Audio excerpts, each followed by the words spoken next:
आपका स्वागत है स्टोरी यूनिवर्स में। खान आबदोश कहानी लिखी है राजकुमार सिंह ने।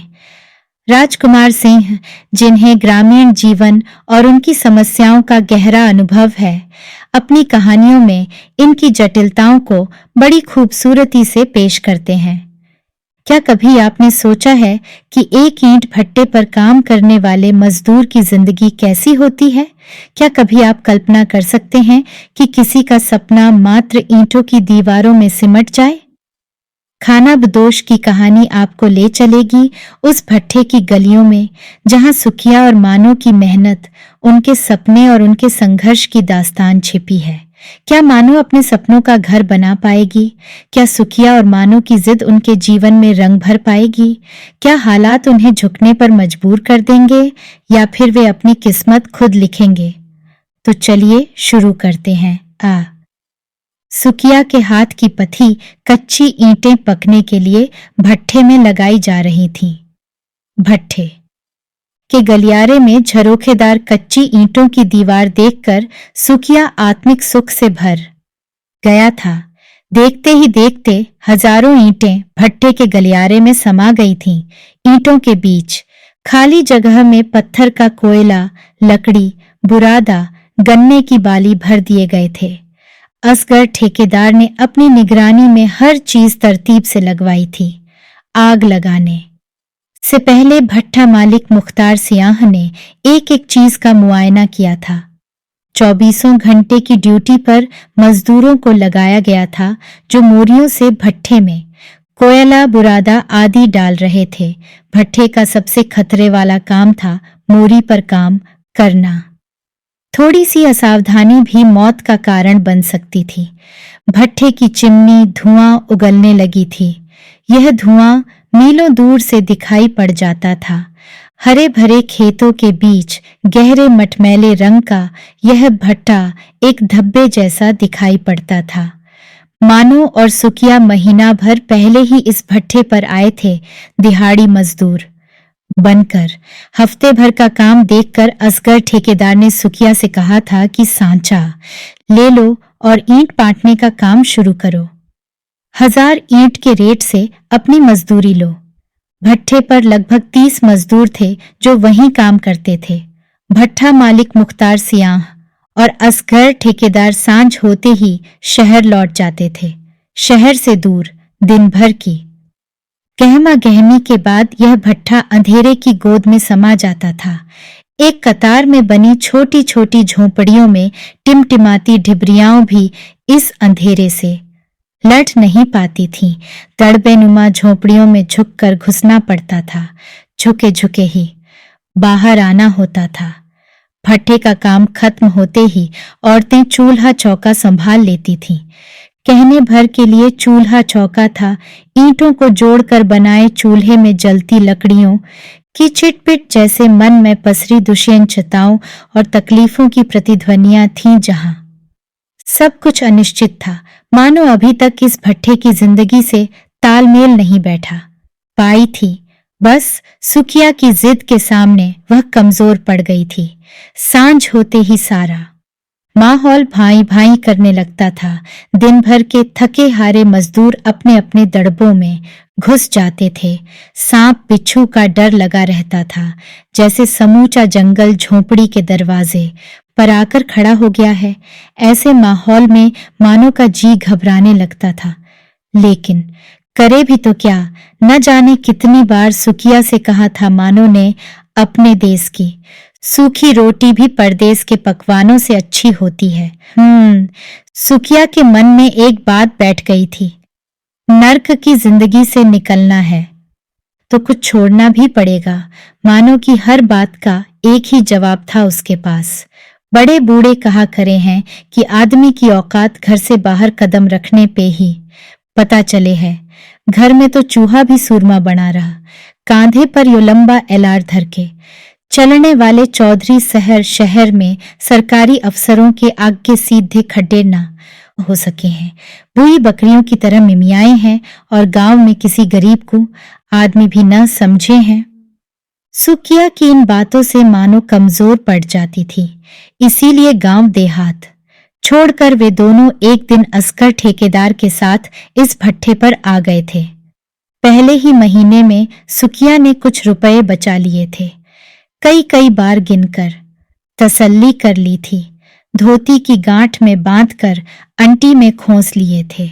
रुपए देखकर मानो भी खुश हो गई थी। उसे लगने लगा था कि वह अपनी जिंदगी के ढर्रे को बदल लेगा। सुकिया और मानो की जिंदगी एक निश्चित ढर्रे पर चलने लगी थी। दोनों मिलकर पहले तगारी बनाते, फिर मानो तैयार मिट्टी ला कर देती। इस काम में उनके साथ एक तीसरा मजदूर भी आ गया था। नाम था जसदेव। छोटी उम्र का लड़का था। असगर ठेकेदार ने उसे भी उनके साथ काम पर लगा दिया था। इससे काम में गति आ गई थी। मानो भी अब फुर्ती से सांचे में ईंटें डालने लगी थी, जिससे उनकी दिहाड़ी बढ़ गई थी। उस रोज मालिक मुख्तार सियाह की जगह उनका बेटा सूबे सियाह भट्ठे पर आया था। मालिक कुछ दिनों के लिए कहीं बाहर चले गए थे। उनकी गैरहाजिरी में सूबे सियाह का रौब-दाब भट्ठे का माहौल ही बदल देता था। इन दिनों में असगर ठेकेदार भीगी बिल्ली बन जाता था। दफ्तर के बाहर एक अर्दली की ड्यूटी लग जाती थी, जो कुर्सी पर उकड़ू बैठकर दिन भर बीड़ी पीता था, आने जाने वालों पर निगरानी रखता था। उसकी इजाजत के बगैर कोई अंदर नहीं जा सकता था। एक रोज सूबे सियाह की नजर किसनी पर पड़ गई। 3 महीने पहले ही किसनी और महेश भट्ठे पर आए थे। 5-6 महीने पहले ही दोनों की शादी हुई थी। सूबे सियाह ने उसे दफ्तर की सेवा टहल का काम दे दिया था। शुरू में किसी का ध्यान इस ओर नहीं गया था, लेकिन जब रोज ही गाड़े मिट्टी का काम छोड़कर वह दफ्तर में ही रहने लगी, तो मजदूरों में फुसफुसाहटें शुरू हो गई थीं। तीसरे दिन सुबह जब मजदूर काम शुरू करने के लिए झोंपड़ियों से बाहर निकल रहे थे, किसनी हैंडपंप के नीचे खुले में बैठकर साबुन से रगड़ रगड़ कर नहा रही थी। भट्ठे पर साबुन किसी के पास नहीं था। साबुन और उसे उठते झाग पर सबकी नजर पड़ गई थी, लेकिन बोला कोई कुछ भी नहीं था। सभी की आंखों में शंकाओं के गहरे काले बादल घिर आए थे। कानाफूसी हल्के हल्के शुरू हो गई थी। महेश गुमसुम सा अलग अलग रहने लगा था। सांवले रंग की भरे पूरे जिस्म कि किसनी का व्यवहार महेश के लिए दुखदाई हो रहा था। वह दिन भर दफ्तर में घुसी रहती थी। उसकी खिलखिलाहटें दफ्तर से बाहर तक सुनाई पड़ने लगी थीं। महेश ने उसे समझाने की कोशिश की थी, लेकिन वह जिस राह पर चल पड़ी थी वहां से लौटना मुश्किल था। भट्ठे की जिंदगी भी अजीब थी। गांव बस्ती का माहौल बन रहा था। झोंपड़ी के बाहर जलते चूल्हे और पकते खाने की महक से भट्ठे की नीरस जिंदगी में कुछ देर के लिए ही सही ताजगी का एहसास होता था। ज्यादातर लोग रोटी के साथ गुड़ या फिर लाल मिर्च की चटनी ही खाते थे। दाल सब्जी तो कभी कभार ही बनती थी। शाम होते ही हैंडपंप पर भीड़ लग जाती थी। जिस्म पर चिपकी मीही को जितना उतारने की कोशिश करते, वह और उतना ही भीतर उतर जाती थी। नस नस में कच्ची मीही की महक बस गई थी।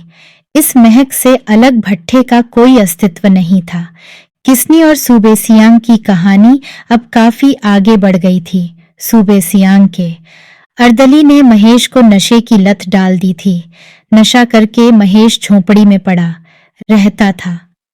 किसनी के पास एक ट्रांजिस्टर भी आ गया था। सुबह शाम भट्ठे की खामोशी में ट्रांजिस्टर की आवाज गूंजने लगी थी। ट्रांजिस्टर वह इतने जोर से बजाती थी कि भट्ठे का वातावरण फिल्मी गानों की आवाज से गमक उठता था। शांत माहौल में संगीत लहरियों ने खनक पैदा कर दी थी। कड़ी मेहनत और दिन रात भट्ठे में जलती आग के बाद जब भट्ठा खुलता था, तो मजदूर से लेकर मालिक तक की बेचैन सांसों को राहत मिलती थी। भट्ठे से पकी ईंटों को बाहर निकालने का काम शुरू हो गया था। लाल लाल पक्की ईंटों को देखकर सुकिया और मानो की खुशी की इंतहा नहीं थी। खासकर मानो तो ईंटों को उलट पुलट कर देख रही थी। खुद के हाथ की पथी ईंटों का रंग ही बदल गया था। उस दिन ईंटों को देखते देखते ही मानो के मन में बिजली की तरह एक ख्याल कौंधा था। इस ख्याल के आते ही उसके भीतर जैसे एक साथ कई कई भट्ठे जल रहे थे। उसने सूकिया से पूछा था, एक घर में कितनी ईंटें लग जाती हैं? बहुत, कई हजार। लोहा, सीमेंट, लकड़ी, रेत अलग से। उसके मन में ख्याल उभरा था। उसे तत्काल कोई आधार नहीं मिल पा रहा था। वह बेचैन हो उठी थी। उसे खामोश देखकर सूकिया ने कहा, चलो काम शुरू करना है। जसदेव बाट देख रहा होगा। सूकिया के पीछे पीछे अनमनी ही चलती थी मानो, लेकिन उसके दिलो दिमाग पर ईंटों का लाल रंग कुछ ऐसे छा गया था कि वह उसी में उलझकर रह गई थी। झींगुरों की झिनझिन और बीच बीच में सियारों की आवाजें रात के सन्नाटे में स्याहपन घोल रही थीं। थके हारे मजदूर नींद की गहरी खाइयों में लुढ़क गए थे। मानो के ख्यालों में अभी भी लाल लाल ईंटें घूम रही थीं। इन ईंटों से बना हुआ एक छोटा सा घर उसके जहन में बस गया था। यह ख्याल जिस शिद्दत से फकता हुआ था, नींद उतनी ही दूर चली गई थी। दूर किसी बस्ती से हल्के हल्के छनकर आती मुर्गे की बांग रात के आखिरी पहर के एहसास के साथ ही मानो की पलकें नींद से भारी होने लगी थीं।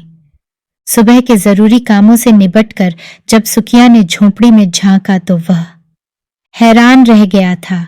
इतनी देर तक मानो कभी नहीं सोती। वह परेशान हो गया था। गहरी नींद में सोई मानो का माथा उसने छूकर देखा। माथा ठंडा था। उसने राहत की सांस ली। मानो को जगाया। इतना दिन चढ़ गया है, उठने का मन नहीं है। मानो अनमनी सी उठी। कुछ देर यूं ही चुपचाप बैठी रही। मानो का इस तरह बैठना सूकिया को अखरने लगा था। आज क्या बात है, जी तो ठीक है। मानो अपने ख्यालों में गुम थी। मन की बात बाहर आने के लिए छटपटा रही थी। उसने सूकिया की ओर देखते हुए पूछा, क्यों जी, क्या हम इन पक्की ईंटों पर घर नहीं बना सके हैं? मानो की बात सुनकर सूकिया आश्चर्य से उसे ताकने लगा। कल की बात वह भूल चुका था। सूकिया ने गहरे अवसाद से भरकर कहा, पक्की ईंटों का घर 2-4 रुपए में ना बनता है। इतने ढेर से नोट लगे हैं घर बनाने में, गांठ में नहीं है पैसा, चले हाथ ही खरीदने। महीने भर में जो हमने इतनी ईंटें बना दी हैं, क्या अपने लिए हम ईंटें ना बना सके हैं? मानो ने मासूमियत से कहा, यह भट्ठा मालिक का है, हम ईंटें उनके लिए बनाते हैं। हम तो मजदूर हैं इन ईंटों पर, अपना कोई हक ना है।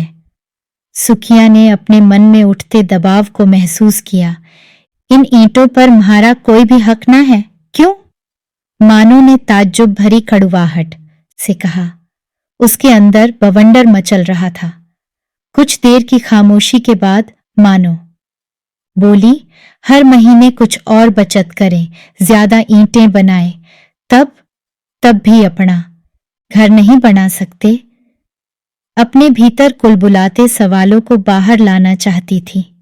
मानो, इतनी मजदूरी मिलती कहाँ है? पूरे महीने हाड़ घोड़ तोड़ के भी कितने रुपए बचे? कुल 80। एक साल में 1000 ईंटों के दाम अगर हमने बचा भी लिए तो घर बनाने लायक रुपया जोड़ते जोड़ते उम्र निकल जागी, फिर भी घर ना बन पावेगा। सूकिया ने दुखी मन से कहा, अगर हम रात दिन काम करें तो भी नहीं? मानो ने उत्साह में भरकर कहा, बावली हो गई है क्या? चल उठ, चल, काम पे जाना है।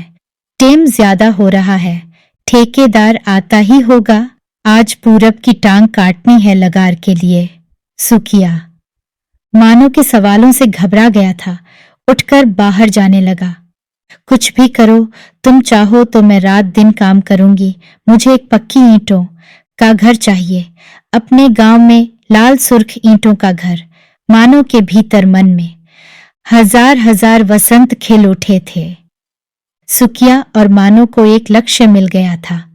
पक्की ईंटों का घर बनाना है, अपने ही हाथ की पक्की ईंटों से।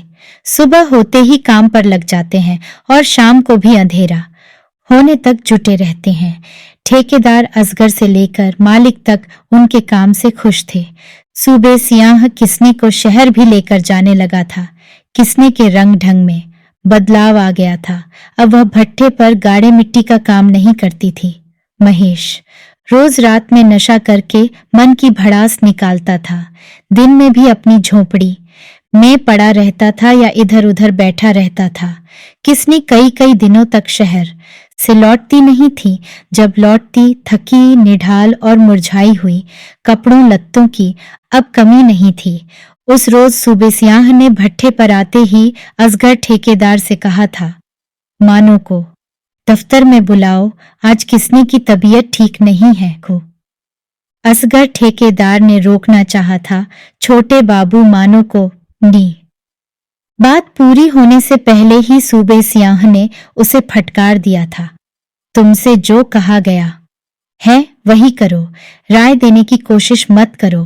तुम इस भट्ठे पर मुंशी हो, मुंशी ही रहो। मालिक बनने की कोशिश करोगे तो अंजाम बुरा होगा। असगर ठेकेदार की घिघी बंध गई थी। वह चुपचाप मानो को बुलाने चल दिया था। असगर ठेकेदार ने आवाज देकर कहा था, मानो, छोटे बाबू बुला रहे हैं दफ्तर में। मानो ने सुकिया की ओर देखा। उसकी आंखों में भय से उत्पन्न कातरता थी। सुकिया भी इस बुलावे पर हड़बड़ा गया था। वह जानता था मछली को फंसाने के लिए जाल फेंका जा रहा है। गुस्से और आक्रोश से नसें खींचने लगी थीं। जसदेव ने भी सुकिया की मन स्थिति को भांप लिया था। वह फुफरती से उठा, हाथ पांव पर लगी गीली मिट्टी छुड़ाते हुए बोला, तुम यहीं ठहरो, मैं देखता हूं, चलो चाचा। असगर के पीछे पीछे चल दिया। असगर ठेकेदार जानता था कि सूबे सियाह शैतान है, लेकिन चुप रहना उसकी मजबूरी बन गई थी। जिंदगी का खास हिस्सा उसने भट्ठे पर गुजारा था। भट्ठे से अलग उसका कोई वजूद ही नहीं था। असगर ठेकेदार के साथ जसदेव को आता देखकर सूबे सियाह बिफर पड़ा था। तुझे किसने बुलाया है? जी, जो भी काम हो बताइए, मैं कर दूंगा, जसदेव ने विनम्रता से कहा। क्यों, तू उसका खसम है या उसकी पर चर्बी छड़ गई है? सूबे सियाह ने अब शब्दों का इस्तेमाल किया। बाबूजी, आप किस तरह बोल रहे हैं? जसदेव की बात पूरी करने से पहले ही एक झन्नाटेदार थप्पड़ उसके गाल पर पड़ा। जानता नहीं, भट्ठे की आग में झोंक दूंगा, किसी को पता भी नहीं चलेगा, हड्डियां तक नहीं मिलेंगी राख से, समझा? सूबे सियाह ने उसे धकिया दिया। जसदेव गिर पड़ा था। जब तक वह संभल पाता, लात घूंसों से सूबे सियाह ने उसे अधमरा कर दिया था। चीख पुकार सुनकर मजदूर उनकी ओर दौड़ पड़े थे। मजदूरों को एक साथ आता देखकर सूबे सियाह जीप में बैठ गया था। देखते ही देखते जीप शहर की ओर दौड़ गई थी। असगर ठेकेदार दफ्तर में जा घुसा था। सुकिया और मानो जसदेव को उठाकर झांपड़ी में ले गए थे। वह दर्द से कराह रहा था। मानो ने उसकी चोटों पर हल्दी लगा दी थी। सुकिया गुस्से में कांप रहा था। मानो के अवचेतन में असंख्य अंधेरे नाच रहे थे। वह किसनी नहीं बनना चाहती थी। इज्जत की जिंदगी जीने की अदम्य लालसा उसमें भरी हुई थी। उसे एक घर चाहिए था, पक्की ईंटों का, जहां वह अपनी गृहस्थी और परिवार के सपने देखती थी। समूचा दिन अदृश्य भय और दहशत में बीता था। जसदेव को हल्का बुखार हो गया था। वह अपनी झोंपड़ी में पड़ा था। सुकिया उसके पास बैठा था। आज की घटना से मजदूर डर गए थे। उन्हें लग रहा था कि सूबे सियाह किसी भी वक्त लौटकर आ सकता है। शाम होते ही भट्ठे पर सन्नाटा छा गया था। सब अपने अपने खोल में सिमट गए थे। बूढ़ा बिलसिया, जो अक्सर बाहर पेड़ के नीचे देर रात तक बैठा रहता था, आज शाम होते ही अपनी झोंपड़ी में जाकर लेट गया था। उसके खांसने की आवाज भी आज कुछ धीमी हो गई थी। किसने की झोंपड़ी से ट्रांजिस्टर की आवाज भी नहीं आ रही थी। बीच बीच में हैंडपंप की खंच खंच ध्वनि इस खामोशी में विघ्न डाल रही थी। पंप जसदेव की झोंपड़ी के ठीक सामने था। सभी को पानी के लिए इस पंप पर आना पड़ता था। भट्ठे पर दवा दारू का कोई इंतजाम नहीं था। कटने फटने पर घाव पर मीही लगा देना था। कपड़ा जलाकर राख भर देना ही दवाई की जगह काम आते थे। मानो ने अधूरे मन से चूल्हा जलाया था। रोटियां सेंक कर सुकिया के सामने रख दी थी। सुकिया ने भी अनिच्छा से एक रोटी हलक के नीचे उतारी थी। उसकी भूख जैसे अचानक मर गई थी। मानो को लेकर उसकी चिंता बढ़ गई थी। उसने निश्चय कर लिया था वह मानो को किसने नहीं बनने देगा। मानो भी गुमसुम अपने आप से ही लड़ रही थी।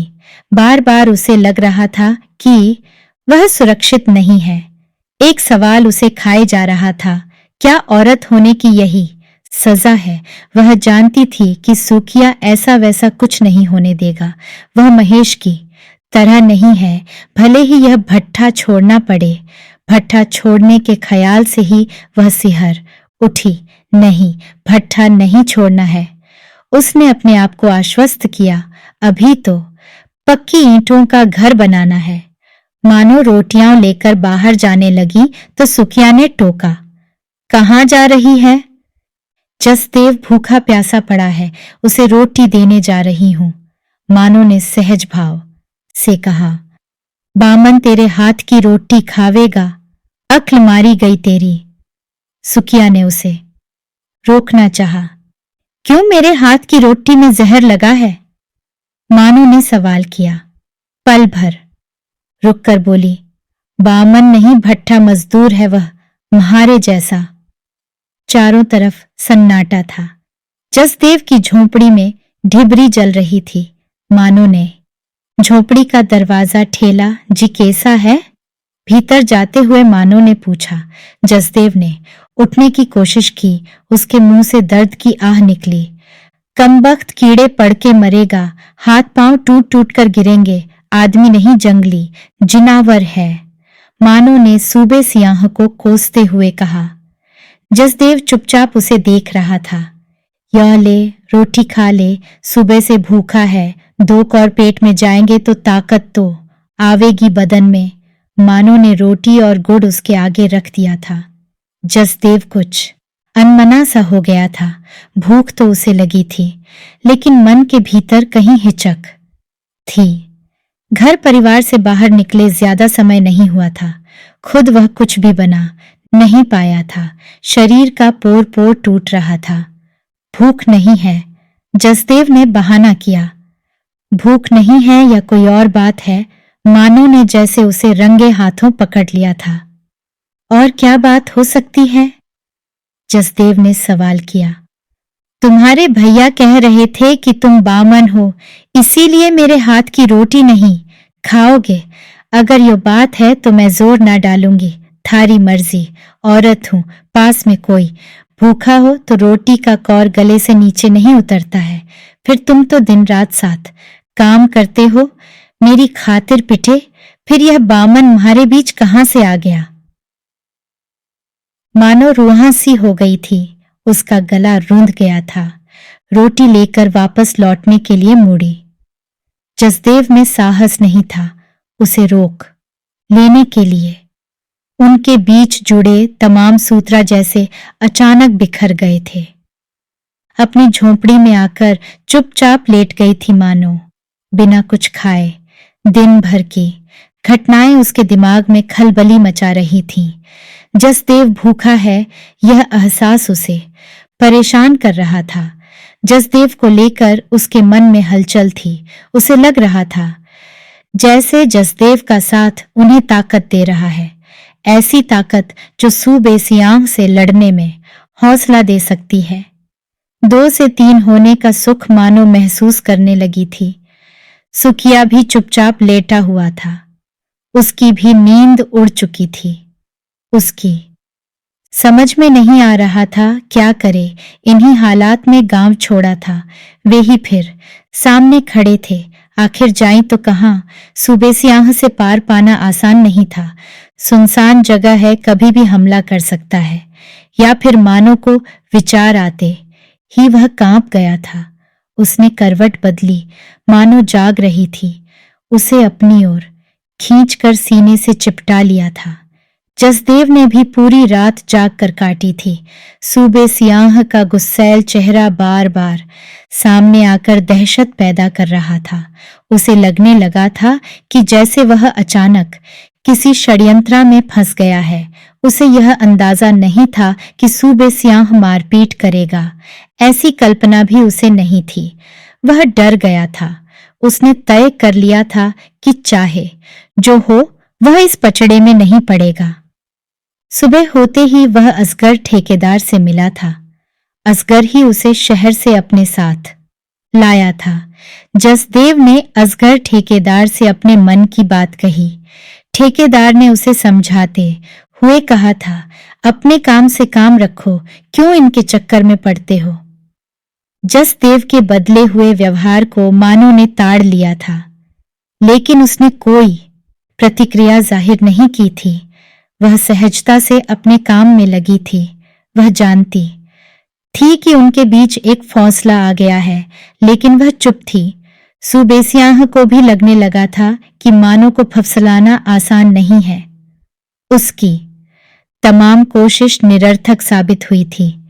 इसीलिए वह मानो और सुखिया को परेशान करने पर उतर आया था। उसने असगर ठेकेदार से भी कह दिया था कि उससे पूछे, बगैर उन्हें मजदूरी का भुगतान न करे, न कोई रियायत ही बरते उनके साथ। मानो से कुछ छुपा नहीं था। सूबे सियाह की हरकतों पर उसकी नजर थी। उसने अपने आप में निश्चय कर लिया था कि वह उसका मुकाबला करेगी। उठते बैठते उसके मन में एक ही ख्याल था, पक्की ईंटों का घर बनवाना है, लेकिन सूबे सियाह इस ख्याल में बाधक बन रहा था। सुखिया और मानो दिन रात काम में जुटे थे, फिर भी हर महीने वे ज्यादा कुछ बचा नहीं पा रहे थे। पिछले दिनों उन्होंने दुगनी ईंटें पाथी थीं। उनके उत्साह में कोई कमी नहीं थी। एक ही उद्देश्य था, पक्की ईंटों का घर बनाना है। इसीलिए सूबे सियाह की ज्यादतियों को वे सहन कर रहे थे, लेकिन एक तड़प थी दोनों में जो उन्हें संभाले हुए थी। सूबे सियाह नित नए बहाने ढूंढ लेता था उन्हें तंग करने के। एक शीत युद्ध जारी था उनके बीच। सुखिया से ईंट पाटने का सांचा वापस ले लिया गया था। उसे भट्ठे की मोरी का काम दे दिया था। मोरी का काम खतरनाक था, मानो डर गई थी, लेकिन सुखिया ने उसे हिम्मत बंधाई थी। काम से क्यों डरना? सुखिया का सांचा जसदेव को दे दिया गया था। सांचा मिलते ही जसदेव के रंग बदल गए थे। वह मानो पर हुक्म चलाने लगा था। मानो चुपचाप काम में लगी रहती थी। कल तड़के ईंट पाथनी है, ईंटें हटाकर जगह बना दे। जसदेव आदेश देकर अपनी झोंपड़ी की ओर चला गया था। मानो ने पाठी ईंटों को दीवार की शक्ल में लगा दिया था। कच्ची ईंटों को सुखाने के लिए दो खड़ी दो आड़ी ईंटें रखकर जालीदार दीवार बना दी थी। ईंट पाथने की जगह खाली करके ही मानो लौटकर झोंपड़ी में गई थी। हैंडपंप पर भीड़ थी। सभी मजदूर काम खत्म करके हाथ मुंह धोने के लिए आ गए थे। सुबह होने से पहले ही मानो उठ गई थी। उसे काम पर जाने की जल्दी थी। चारों तरफ अंधेरा था। सुबह होने का वह इंतजार करना नहीं चाहती थी। उसने जल्दी जल्दी सुबह के काम निबटाए और ईंट पाटने के लिए निकल पड़ी थी। सूरज निकलने में अभी देर थी। जसदेव से पहले ही वह काम पर पहुंच जाती थी। इक्का छुक्का मजदूर ही इधर उधर दिखाई पड़ रहे थे। वह तेज कदमों से ईंट पाटने की जगह पर पहुंच गई थी। वहां का दृश्य देखकर अवाक रह गई थी। सारी ईंटें टूटी फूटी पड़ी थीं, जैसे किसी ने उन्हें बेदर्दी से रौंद डाला था। ईंटों की दयनीय अवस्था देखकर उसकी चीख निकल गई थी। वह दहाड़े मार मार कर रोने लगी थी। आवाज सुनकर मजदूर इकट्ठा हो गए थे। जितने मुंह उतनी बातें, सब अपनी अपनी अटकलें लगा रहे थे। रात में आंधी तूफान भी नहीं आया था, न ही किसी जंगली जानवर का ही यह काम हो सकता है। कई लोगों का कहना था किसी ने जानबूझकर ईंटें तोड़ी हैं। मानो का हृदय फटा जा रहा था। टूटी फूटी ईंटों को देखकर वह बौरा गई थी, जैसे किसी ने उसके पक्की ईंटों के मकान को ही धराशायी कर दिया था। जसदेव काफी देर बाद आया था। वह निरपेक्ष भाव से चुपचाप खड़ा था, जैसे इन टूटी फूटी ईंटों से उसका कुछ लेना देना ही न हो। सुखिया भी हो हल्ला सुनकर मोरी का काम छोड़कर आया था। ईंटों की हालत देखकर उसका भी दिल बैठने लगा था।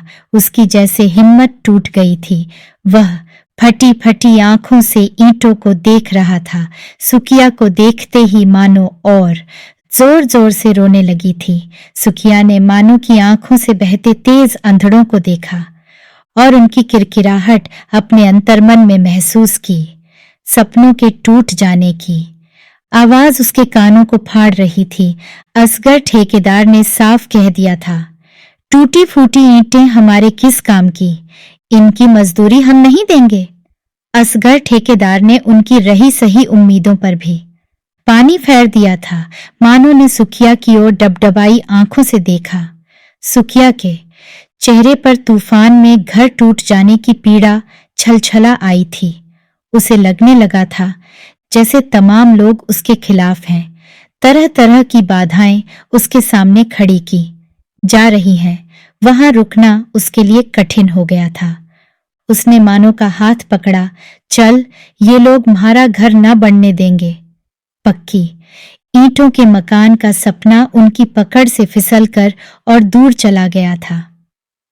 भट्ठे से उठते काले धुएं ने आकाश तले एक काली चादर फैला दी थी।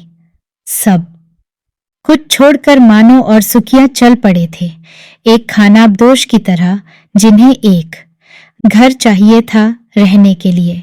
पीछे छूट गए थे कुछ बेतरतीब पल, पसीने के अक्स, जो कभी इतिहास नहीं बन सकेंगे। खानाबदोश जिंदगी का एक पड़ाव था यह भट्ठा। सुखिया के पीछे पीछे चल पड़ने से पहले मानो ने जसदेव की ओर देखा था। मानो को यकीन था जसदेव उनका साथ देगा, लेकिन जसदेव को चुप देखकर उसका विश्वास टुकड़े टुकड़े हो गया था। मानो के सीने में एक टीस उभरी थी, सर्द सांस में बदलकर मानो को छलनी कर गई थी।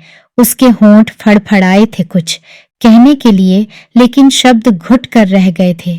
सपनों के कांच उसकी आंख में किरकिरा रहे थे। वह भारी मन से सुखिया के पीछे पीछे चल पड़ी थी, अगले पड़ाव की तलाश में एक दिशाहीन यात्रा पर। आशा करते हैं कि यह कहानी आपको बहुत पसंद आई होगी। ऐसी और कहानियां सुनने के लिए जुड़े रहिए हमारे चैनल स्टोरी यूनिवर्स के साथ। धन्यवाद।